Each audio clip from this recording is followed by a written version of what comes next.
Hosanna మందిరానికి వెళ్ళే వాళ్ళందరూ వైట్ డ్రెస్లోనే ఉన్నారండి. మేము కొద్దిగా కలర్ డ్రెస్సులు అయ్యేసరికి వాళ్ళు మమ్మల్ని కొత్త వాళ్ళని అడిగారు. అంటే పిల్లల సండే స్కూల్ పిల్లలు వేరేగా వర్షిప్ ఉంటుందంట, పెద్దవాళ్ళకి వేరేగా ఉంటుందంట. అందుకని పిల్లల్ని సండే స్కూల్కి పంపిస్తారా అని అడిగారు. మీరు ఫస్ట్ టైం వచ్చారు అంటున్నారు కాబట్టి సరే వెళ్ళి మీరు అందరూ వెళ్ళి పైకి వెళ్ళి కూర్చోమని చెప్పారనమాట మాకు. ఇప్పటికే ఆరాధన జరుగుతుందండి. అయ్యగారేమో పాటలు పాడుతున్నారు. ఇప్పటికే లేట్ అయిపోయాము, ముందు కూర్చుందామని ఆశతో ముందుకెళ్తున్నాం. ఎందుకంటే అయ్యగారిని చూడాలి అని ముందుకెళ్తున్నాం అన్నమాట. మీరు స్టార్ట్ అయ్యే టైం కల్లా వచ్చేద్దాం అనుకున్నాము, కానీ పిల్లలతో కుదరలేదండి. ఈయన లేట్ అయిపోయిందని ఒక అరగంట ఈయన అలాగే ముందుకెళ్ళి కూర్చున్నాము. అయ్యగారు యొక్క పాటలు అలాగే వాక్యము ఇప్పుడు నేను లైవ్ చూస్తున్నానండి. నాతో పాటు మీరు కూడా అయ్యగారి యొక్క పాటలు వాక్యాన్ని కూడా లైవ్లో చూడండి. అయితే స్వయాన్ని చూస్తున్నానండి. నిజంగా ఈరోజు చాలా సంతోషం.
కుడికైనను ఎడమకైనను తొడలక మీ వైపే చూసే దృష్టిని ప్రసాదించి మీ చిత్తము, మీ సంకల్పము, మీ ప్రణాళికను, ఉద్దేశాలన్నీ మాయను సంపూర్తి చేయమని మమ్మల్ని పూర్ణంగా మీకు అప్పగించుకుంటూ మీ రక్త మాంసములలో పాలి భాగస్థులమై మీ మరణ పునరుత్థానములను జ్ఞాపకం చేసుకున్నటకు వచ్చిన కరుణ కొరకై స్తుతిస్తూ యేసు నామములో ప్రార్థించి వేడుకుంటున్నాను తండ్రి, ఆమేన్.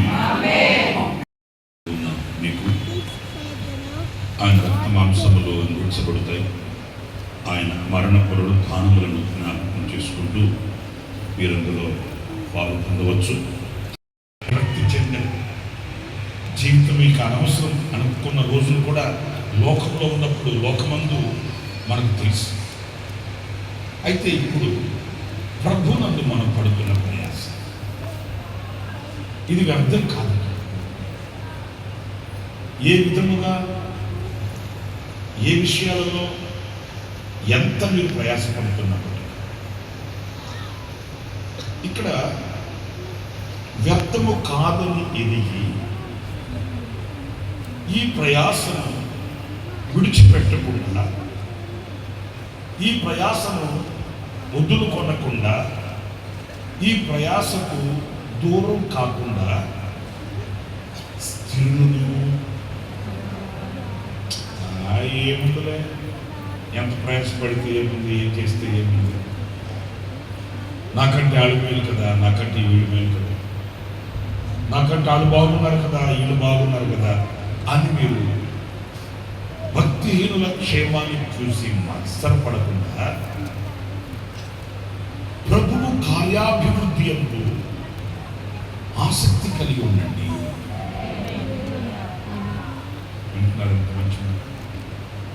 ప్రభు యొక్క కార్యాభివృద్ధి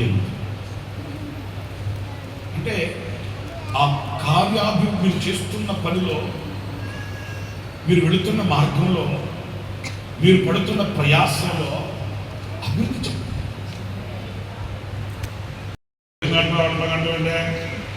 మీరు సభలు పెట్టుకుని చేయట్లే, మిమ్మల్ని చూసి నేను మాదిరిగా పెట్టుకున్నా, మీరే నాకు ఇన్స్పిరేషన్ అన్నా. అలాగే ఎలాగంటే సరే రా అని చెప్పి యేసన్న గారితో ఉంచుకున్నాడు. వాడు 2 రోజుల తర్వాత వచ్చి అన్నాడట, అని ఒక 5 రూపాయలు అన్నాడు. ఎందుకు అంటే వెండుకు కట్ చేయించుకుని తల ఇంటికి కట్ చేయించుకుంటాను అన్నాడు. సరే కూడా 5 రూపాయలు ఇస్తే వాడు సాయంత్రం గుండు చేయించుకొచ్చేసుకున్నాడు. గుండు ఏంట్రా మెటల్ రోడ్ లాగా ఉంది గుండు, ఎందుకు ఆ పని చేసేవాడికి అంటాడట. మనో సేవ చేసేవాడికి సోకెందుకు, సేవ చేసేవాడికి సోకెందుకు కదా శుభ్రంగా వల్ల నాకు చెప్తున్నాడా లేకపోతే వీడియో చేసుకుంటా సరే. కానీ అలాగా ఒక 4 రోజులు 5 రోజులు అయితే వచ్చి అన్నా నీ సొక్క ఒకటి. చూశారు కదండి అయ్యగారి యొక్క పాటలు, వాక్యము. అలాగే యేసన్న గారి గురించి ఎప్పుడు వాక్యం చెప్పినా చెప్తా ఉంటారు ఆయన గురించి. అలాగే ఈరోజు కూడా చెప్పారు కదా, విన్నారు కదా మీరు కూడా. ప్రతి ఒక్కరు వైట్ డ్రెస్ అండి. ఆఖరికి చిన్న పిల్లలు అంటే సండే స్కూల్ పిల్లలు కూడా అందరూ వైట్లోనే కనపడ్డారండి. గారి చర్చి మట్టికి చాలా పెద్దదండి. దాంట్లో మళ్ళీ వీళ్ళందరూ వైట్ వేసుకుని ఆఖరికి సండే స్కూల్ పిల్లలు కూడా చిన్న పిల్లలు అలా వేసుకుంటాం వైట్ డ్రెస్. చూడడానికైతే చాలా బాగుందండి. ఇంక ఈ వాక్యం అయిపోయిన తర్వాత అయ్యగారు ఆ తర్వాత బల్లారాధన కూడా ఇచ్చారనమాట. బల్లారాధన జరిగింది కదండి. బల్లారాధన ఇంతమందికి ఎలా ఇస్తారు అనుకున్నాను, కానీ అందరూ కూడా ఒక లైన్గా వచ్చేసారు మోకాలు దండ మీదకి. చీలో ఇలా వీడియో తీయొచ్చో లేదో తెలియదండి. నేనైతే కొన్ని క్లిప్పులు ఇలా తీసుకున్నాను.